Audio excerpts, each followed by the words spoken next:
Sir, I've been thinking. The energy barrier extends for miles around the facility, so it must be powered from the inside, some sort of field generator. Now, the Toker used these tunnels to access the facility. They must lead to it somehow. Right. Request permission to go back and try to shut it down. Old attack here on Earth. Nice. It goes a long way to explain why yours was one of only a handful of alternate realities that looked like it hadn't been overrun by the Gould. Actually, it's probably the very differences that set our universe apart from yours that have contributed to our survival. Daniel's participation in the Stargate program, Teal'c's change of heart, the fact that I joined the military. You think your being in the Air Force could have made that big a difference? No, I just said it made a contribution. And therefore, I didn't. Ladies. Not medical, temporal, entropic cascade failure. On the cellular level? Yes. I thought it would take years, not days. So it's a side effect of travel through the quantum mirror. Why don't I have it? I'm guessing Dr. Carter has it because I'm here. The increased entropy generated by both of us existing in the same reality might theoretically be causing a temporal Not distortion. theoretical anymore. You know, I had a hard time trying to figure out how to make this work the first time, let alone make it work again. Well, if it's powered by the energy module of a staff weapon, why doesn't it blow up?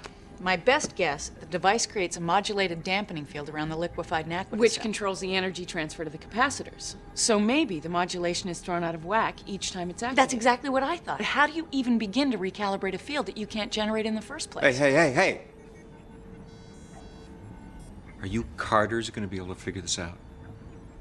We'll figure it out. Colonel, we did it. Already? Yeah, all we needed was the ratio of the decay rate of naquadah relative to the energy output, which I learned to calculate when I learned about our naquadah generator. It's just the ratio of... Ah! It works, right? It works. Of course. You're actually in our heads, aren't you? You are so smart, Samantha. I love that about you. Carter? The technology implanted in our brains, sir. We're looking at some sort of visual communication interface, controlled hallucination. So... What? He gets confused. By the way, who is Mary Steenburgen? This is incredible. I mean, the device must be linked somehow. Dr. Fraser said they're emitting a small EM field, like radio frequencies. Are you saying the devices in our brain are some sort of wireless computer network? Yeah, an incredibly sophisticated one.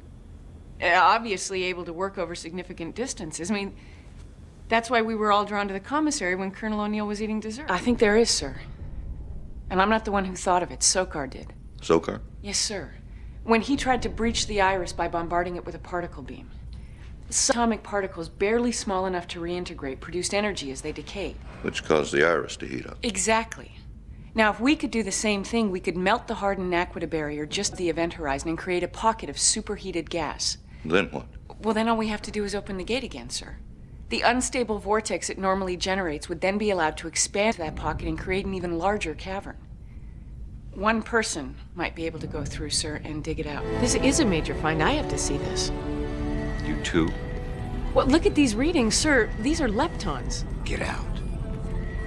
Well, that means something inside this pyramid is slowing down neutrinos. Normally, neutrinos pass right through ordinary matter, no matter how dense. I mean, something like 500 million billion just passed through you. No matter how dense. Now, a material that slows neutrinos could change everything we know about physics,